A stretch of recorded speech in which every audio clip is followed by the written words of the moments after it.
அடுத்த பாடல் 1653. கதிர்கொண்ட காந்தம் கனலின் வடிவு ஆம் அப்படிங்கிற. ஸோ கதிர்கொண்ட காந்தம் அப்படிங்கிறது, கதிர்னா தெரியும் எல்லாருக்குமே, ஒரு சூரிய கதிர்கள் தெரியும். அதேபோல் இறைவனுடைய அருளும் இந்த இடத்துல கதிர்கள் தான். இதனை கொண்ட காந்தம் அப்படிங்கிறது. ஸோ இங்கே கதிர் என்பது ஒரு ஓமையாக சொல்லப்பட்டிருக்கு. இறைவன் தான், இறைவனிடமிருந்து வரக்கூடிய அருள் தான் இந்த இடத்துல கதிர் மாதிரி. இந்த கதிரை எப்படி புரிஞ்சிக்கலான்னா, இந்த சினிமாவில் காட்டுவாங்களே, இறைவன் இப்படி கையை காட்டுவார், கையிலேருந்து ஒரு வெளிச்சம் வந்து அப்படியே வரும் இந்த இடத்துல இல்லையா. அந்த வெளிச்சம் ஒரு ஞானியுடைய உடம்புக்குள்ளே போய்டும், உடனே அவர் ஞானி ஆகிடுவார் இந்த இடத்துல. இது சினிமாவில் பார்த்துருப்போம் இல்லையா. ஸோ அந்த அருள் தான் இந்த இடத்துல கதிராக கொடுக்குறாரு. இந்த இடத்துல கதிர் எங்கேருந்து வருது? இறைவன்கிட்ட தான் வருது இந்த இடத்துல. அதை கொண்ட காந்தம் அப்படிங்கிறார். காந்தம்னா என்ன செய்யும்? அந்த இடத்துல ஒரு பொருளை ஈர்க்கும் ஆற்றல் கொண்டது. அப்போ இறைவனுடைய அருளை ஒரு ஞானி ஒருத்தர் பெற்றுறாரு இந்த இடத்துல. இதை அந்த கதிரை வந்து பெற்று இவர் காந்தமாக மாறி விடுகின்றார். காந்தம்னா ஈர்க்கும் தன்மையை அவர் இந்த இடத்துல பெற்றுறார். அந்த ஈர்க்கும் தன்மை எப்படி இருக்குன்னா, கனலின் வடிவு ஆம் அப்படிங்கிறார். கனல்னா எல்லாருக்கும் தெரியும், வெப்பம் நேரடியாக பொருள் பார்க்கும்போது. ஆனால் இந்த அதிகமான வெப்பநிலையில் இருக்கும்போது பார்த்தா தெரியும். தூரத்தில் வாகனத்தில் போகும்போது தரையிலேருந்து வெப்பச்சலனத்தில் அப்படியே அந்த கனல் வந்து மேலே போகும். தூரத்துலேருந்து பார்த்தா தான் போகும், பக்கத்தில் போனால் தெரியாது. இந்த இடத்துல உணர முடியும் அந்த வெப்பத்தை. ஸோ அந்த கனலுடைய வடிவாக அவர்கள் இருக்கின்றார்கள் அப்படின்றார். அப்போ என்ன பொருள்னா, இறைவனுடைய அருளை ஒருத்தர் பெற்று ஞானி ஆகின்றார். ஞானி ஆகிற பின்பாக அனைவரும் ஈர்க்கக்கூடிய அந்த ஆற்றலை பெறாரு. அந்த ஆற்றல் அருளோடு இருக்கக்கூடிய அந்த ஆற்றல் எப்படி இருக்குன்னா, ஒரு கனல் மாதிரி இருக்குது. அப்படின்னா என்னென்னா, உணர முடியும் இந்த இடத்துல. ஆனால் கண்ணால் தூரத்தில் இருந்தால் கூட பார்க்க முடியும். ஏன்னா அவருடைய அருளாற்றல் இவருக்கு சரணடையும் போது இவருக்கு நன்மை கிடைக்குது இல்லையா. ஸோ அந்த நன்மையை உணர்தன் வழியாக அவர் தெரிந்து கொள்கிறார். ஆமாம், இதற்கு வந்து இறைவட்டி ஆற்றல் ஃபுல்லாக இருக்குது அப்படின்றத அவர் தெரிஞ்சுக்கிறார். இதான் கனலின் வடிவு ஆம் அப்படிங்கிறார். அடுத்தடியில் என்ன சொல்கிறாரு? மதிகண்ட காந்தம் மணிநீர் வடிவு ஆம் அப்படிங்கிறார். இந்த அடியை புரிஞ்சுக்கிறதா கொஞ்சம் கஷ்டம். மதி அப்படின்னா அறிவு அப்படின்னு பொருள். என்ன அறிவு அப்படின்னா, இயற்கையாக இருக்கக்கூடிய அறிவு அப்படின்னு பொருள். இந்த இயற்கை அறிவு அப்படின்றது கொஞ்சம் நுட்பமானது தான், எல்லாருக்குமே பொதுவானது தான் இந்த இயற்கையுடைய அறிவு. ஆனால் இடத்திற்கு ஏற்றார் போல் அது கொஞ்சம் மாறுபடும். இப்போ உதாரணத்திற்கு, பிறந்த குழந்தைக்கு இருக்கக்கூடிய இயற்கை எப்படின்னா செய்யுது, ஒரு குழந்தைய கடகடன்னு வளர வைக்குது. இதே கொஞ்சம் பெரிய குழந்தையானே கொஞ்சம் கொஞ்சமாக வளர வைக்குது. அப்புறம் பெரிய ஆள் ஆகிட்டாங்க, ஒரு குறிப்பிட்ட 20-22 வயசு அப்படின்னா அப்புறம் வளர்ச்சியே சுத்தமாக நின்று போகுது இந்த இடத்துல. இப்போ 22 வயசு இருக்க ஒரு மனுஷன் போய் குழந்தைய மட்டும் நீ ஸ்பீடாக வளரே, நான் இன்னும் வேகமாக வளரணும் அப்படின்னு சொன்னால் அந்த இயற்கை வந்து வளர வச்சிருமா? அவர்னா வளர வைக்காது இல்லையா. ஸோ ஆட்களுக்கு ஏற்றார் போல் அந்த இயற்கை வந்து தன்னுடைய பணியை அது செய்து கொண்டே இருக்கின்றது. இது புரிஞ்சுக்கிறதுக்காக சொல்கிறேன், இந்த வளர்ச்சி என்று சொல்லப்படுவது. அதுபோல் அந்த உலகத்தில் மழை பெய்தல், வெயில் அடித்தல், ஒருவருக்கு ஏற்றார் போல் கர்மா, வினைகள், இது எல்லாமே இந்த இடத்துல இயற்கையாகவே, இயற்கை அறிவோடு தன்னிச்சை செயலாக ஒரு செயலை செய்து கொண்டே இருக்கின்றது இல்லையா. இதை என்ன சொல்கிறாரு? மதிகண்ட காந்தம் அப்படிங்கிறார். முன்னாடி கதிர் கொண்டன்னாரு, அது கொண்டன்னாரு, இது கண்ட அப்படிங்கிறார். அப்போ இந்த ஞான நிலையில் இருக்கக்கூடியவருக்கு இந்த இயற்கையிலே என்னென்னலாம் நடக்குது, வினைப்படி என்ன நடக்குது அப்படின்றத கண்ட காந்தம் அப்படிங்கிறார். அவர் தெரிஞ்சுக்கிறார். கண்டனா என்ன? பார்க்கறது. இவர் தெரிஞ்சுக்கிறார். ஞான இறைவனுடைய அருளை பெற்று கனல் வடிவாக இருக்கார் இல்லையா. அந்த ஞானி வந்து என்ன பண்ணுறாரு? அதை பார்க்குறார். பார்த்து அந்த இதை கூட காந்தம் அப்படிங்கிறார். காந்தம்னா ஈர்க்கக்கூடிய ஒரு விஷயத்தை அவர் தெரிஞ்சிருக்காரு. இது எப்படின்னா, நான் பலமுறை சொல்லியிருக்கேன், இப்போ பல ஞானிகள் இந்த உலகத்தில் வந்திருக்காங்க. நிறைய பேருடைய துன்பத்தை போக்கியிருக்காங்க. இறந்தவர்களை கூட மீட்டு எடுத்திருக்காங்க இந்த இடத்துல. எல்லாருக்குமே செய்யலை, சில பேருக்கு மட்டும்தான் செஞ்சாங்க. ஏன்னா அவர்களுக்கு அதற்கான தகுதி பக்குவம் இருந்தது, நோயை போக்கிக் கொள்ளக்கூடிய தகுதி பக்குவம் இருந்தது. அதன் காரணமாக அவர்களுக்கு செய்து கொடுத்தார்கள். எப்படி செஞ்சாங்க அப்படின்னா, அந்த இயற்கையாக இருக்கக்கூடிய வினையை இவர்களால் தெரிந்து கொள்ள முடிந்தது. தெரிந்து கொண்டு அதை மாற்றிக்கொள்ள அவர்களால் மாற்றிவிட முடிந்தது. அதுதான் இந்த இடத்துல காந்தம், மதிகண்டன் ஞானம். இதை இயற்கையாக இருக்கக்கூடிய அந்த வினைகள் இது எல்லாத்தையுமே இவர்கள் பார்த்து காந்தம் போல் அதை ஈர்த்து அதை இவர்களால் மாற்றி வைக்க முடிந்தது. அதுதான் என்ன சொல்றாரு? மணி நீர் வடிவு ஆம் அப்படிங்கிறாரு.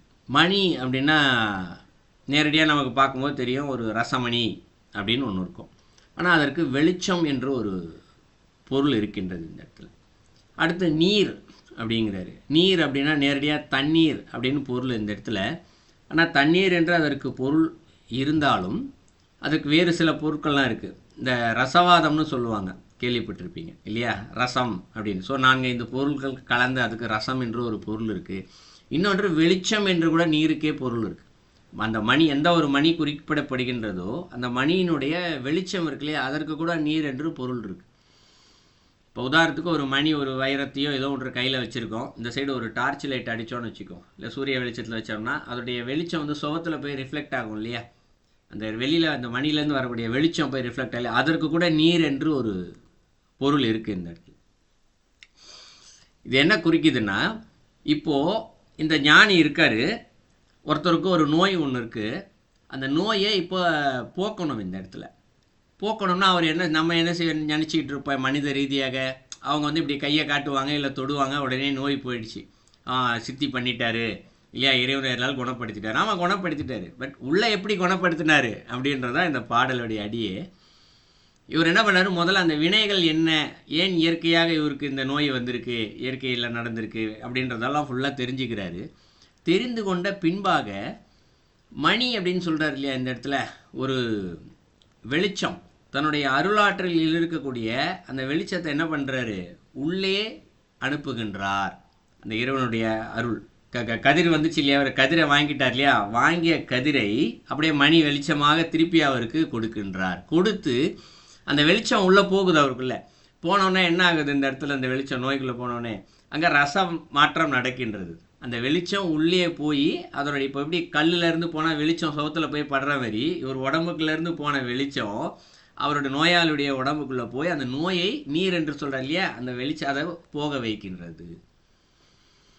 அது என்ன சொல்கிறார், வடிவு ஆம் அப்படிங்கிறார். அப்போது ஒரு நோயை போக்கக்கூடிய ஒரு அருளாற்றனுடைய வடிவமாகவே இவர்கள் அந்த இடத்தில் நிற்கின்றார்கள். அப்போ இவர்கள் வேறு கிடையாது, இவர்களுடைய கையிலிருந்து சென்ற அந்த மணி, அந்த அது வேறு கிடையாது, இவர் வேறு கிடையாது, இவர் கையிலிருந்து சென்ற அந்த மணி என்று சொல்லக்கூடிய ஆற்றல் வேறு கிடையாது, அவருடைய உடம்பிற்கு சொல்கிற அந்த நீர், அதனுடைய வெளிச்சம் இந்த இடத்துல அது வேறு கிடையாது, எல்லாமே ஒன்று தான். இந்த இடத்துல நம்ம பிரித்து பார்க்குறோம், ஞானி வேற, ஞானிக்கிட்ட இருக்கக்கூடிய அருள் வேற, அந்த அருள் ஒரு மனுஷங்கிட்ட போய் சேர்ந்தோடனே அந்த நோய் போயிடுச்சு. ஸோ இது வேற, மூணாக பிரித்து பார்க்கலாம். இது எல்லாமே வடிவு ஆம், அப்படி எல்லாமே இது ஒன்று தான். ஞானி வேறு கிடையாது, ஞானியோடைய அருள் வேறு கிடையாது, அவருடைய அருள் இன்னொருத்தருக்கு போய் குணப்படுத்துது இல்லையா, அந்த ஆற்றல் அது வேறு கிடையாது, எல்லாமே ஒன்று தான் அப்படிங்கிற. அடுத்து என்ன சொல்கிறார் அடியில், சதி கொண்டு தாக்கி எரியின் வடிவு ஆம் அப்படிங்கிற. எப்படிப்பா அந்த ஆற்றல் ஒரு மணிலேருந்து உள்ளே போய் அது குணப்படுத்துச்சு அப்படின்னா, சதி கொண்டு அப்படிங்கிறாரு. சதினா என்ன, இந்த இடத்துல வஞ்சனை என்று பொருள். இந்த இடத்துல என்ன வஞ்சனை இந்த இடத்துல அப்படின்னா, எந்த ஒரு பொருள் அதற்கு நேருக்கு மாறான ஒரு விஷயத்தை அங்கே போய் செய்தோ அதான் வஞ்சனை இல்லையா. தர்மத்திற்கு எதிராக நடந்தால் அது வஞ்சனை இல்லையா. நீதி நியாயம் நிறைய சொல்லுவோம், இதுக்கெல்லாம் எதிராக நடக்கும்போது அந்த வஞ்சனை. இந்த இடத்துல ஒருத்தரை ஏமாத்தினா அதெல்லாம் வஞ்சனை. அந்த மாதிரி இப்போ அவர் உடம்புல ஒரு நோய் ஒன்று இருக்கின்றது, நோயை போக்கணும்னா என்ன பண்ணணும் இந்த இடத்துல, அதற்கு எதிரான ஒரு பொருளை தான் அங்கே கொடுக்கணும் இந்த இடத்துல. அதனால தான் இந்த இடத்துல சதி கொண்டு அப்படிங்கிறது. ஸோ எந்த ஒரு அடியவர் இந்த ஞானிக்கிட்ட சரணடைகிறாரோ, இவர் ஃபுல்லாக அவரை வச்சு தெரிஞ்சுக்கிட்டாரு, தெரிந்து கொண்டு அதற்கு எதிர்மறையான ஒரு அருளாற்றலை தான் அங்கே கொடுக்குறாரு இந்த இடத்துல, அதான் சதி கொண்டுன்றாரு. அதை கொடுத்து தாக்கி அப்படிங்கிறார். ஸோ அந்த வினையை ஃபுல்லாக அவர் தாக்குறாரு. தாக்கி என்ன ஆகுது, எரியின் வடிவு ஆம் அப்படிங்கிறார். தாக்கி அதை என்ன பண்ணுறாரு, அதில் எரிக்கிறார், அந்த இடத்துல பஸ்பமாக்குறாரு. அந்த எதை பஸ்பமாக்குறாரு, நோயை பஸ்பமாக்கல, நோய்க்கு காரணியாக இருக்கக்கூடிய அந்த வினைகளையும் கர்மாக்களையும் அவர் எரிக்கிறார் இந்த இடத்துல. சரி, எரிச்சிடுறாரு அப்படின்னா என்ன ஆயிடுச்சு, அந்த எரிக்கின்ற அந்த நெருப்பு இருக்கு இல்லையா, ஆற்றல், அதுவும் அந்த வடிவமாகவும் இவர் தான் அங்கு நிற்கின்றார் இந்த இடத்துல. ஸோ அந்த கர்மாக்கள் வினைகள்லாம் போயிடுச்சுன்னா அதுக்கப்புறம் அங்கே எங்கே நோய் இருக்க போகுது, நோயே இருக்காது, மொத்தத்தை எரிச்சிடுறாரு இந்த இடத்துல. இது எல்லாமே வடிவாம் அப்படின்னு சொல்கிறார். நாலாவது என்ன சொல்கிறாரு, எரிகொண்ட ஈசன் எழில் வடிவு ஆமே அப்படிங்கிறார். எரிகொண்ட ஈசன் அப்படிங்கிறார். இப்போ உள்ள ஒரு எரிகின்ற அந்த நெருப்பு இருக்கு இல்லையா, இப்போ அந்த நெருப்பு எது இந்த இடத்துல அப்படின்னா இவருடைய ஆற்றலேருந்து தான் போகுது சரிங்களா. ஆனால் அந்த அப்போ மேலேருந்து பார்ப்போம், இறைவன்கிட்டேருந்து ஒரு கதிர் வந்துச்சு இல்லையா, கதிர் வந்து ஒரு காந்தமாக இவர்கிட்ட நின்றுச்சு. அப்புறம் இவர்கிட்ட மணியாக வெளிச்சம் போச்சு, வெளிச்சம் போய் அவர் வீட்டில் போய் நீராக போய் ரசவாதம் பண்ணி இதெல்லாத்தையும் சரி பண்ணிச்சு. எப்படி சரி பண்ணிச்சு? எரித்து சரி பண்ணிச்சு. அப்போ அதனுடைய ஆற்றல் கொஞ்சம் கொஞ்சமாக குறைஞ்சிக்கிட்டே வருதா அப்படின்னு கேட்டால் இல்லை. முடிகிற நிலையில் கூட எரியுது இல்லையா, அந்த எரிகின்ற கடைசி ஃபைனல் ஸ்டேஜில் எரிகின்ற அது நெருப்பு இருக்கு இல்லையா, அது ஈசனுடைய எழில் வடிவாக இருக்கின்றது அப்படிங்கிறார். ஈசன் யார்? மொத்த உலகத்திற்கும் இருக்கக்கூடிய அனைத்து பொருட்களுக்கும் தலைவன். அப்போ அந்த வினைகளுக்கும் அவர் தான் தலைவனாக இருக்கார் இந்த இறைவன். யார்? ஒரு அடியவருடைய நோய் இருக்கு இல்லையா, அதற்கும் அந்த இறைவன் தான் தலைவனாக இருக்கார். அவரே என்ன பண்ணுறார்? இந்த இடத்துல அனைத்தையும் அந்த இடத்துல எரித்து விடுகிறார். ஈசனாக எரிக்கிறார். அவருடைய எழில்னா என்ன? அழகு. அதில் கூட ஒரு அழகு இருக்கான் இந்த இடத்துல. அதன் வடிவாகவே ஆமே அப்படிங்கிறார்.